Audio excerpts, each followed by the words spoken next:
প্রকৃতিতে মা সব সময় সন্তানের জন্য আত্মত্যাগ করে, কিন্তু যদি বলি এমন এক মা আছে যে নিজের সন্তানদের খাবার জন্য নিজেকে উৎসর্গ করে, অবাক হলেন? আজ আমরা জানবো এক আশ্চর্যজনক মাকড়সার গল্প, যে নিজের জীবন বিসর্জন দেয় তার সন্তানদের বাঁচাতে। এই বিশেষ প্রজাতির মাকড়সা মূলত আফ্রিকা ও এশিয়ার শুষ্ক অঞ্চলে বেশি দেখা যায়। মা মাকড়সা একটি বিশেষ রেশমের গোলাকৃতির থলে তৈরি করে সেই থলের ভিতর ডিমগুলোকে সুরক্ষিত রাখে এবং ডিম ফুটে বের হওয়া বাচ্চাদের জন্য কোনো খাবার খুঁজতে যায় না, কারণ সে জানে তার নিজের দেহই হবে বাচ্চাদের প্রথম খাবার।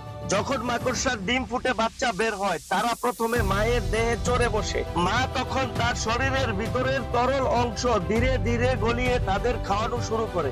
কিছুদিন পর মা এতটাই দুর্বল হয়ে পড়ে যে নাড়াচাড়া করতে পারে না।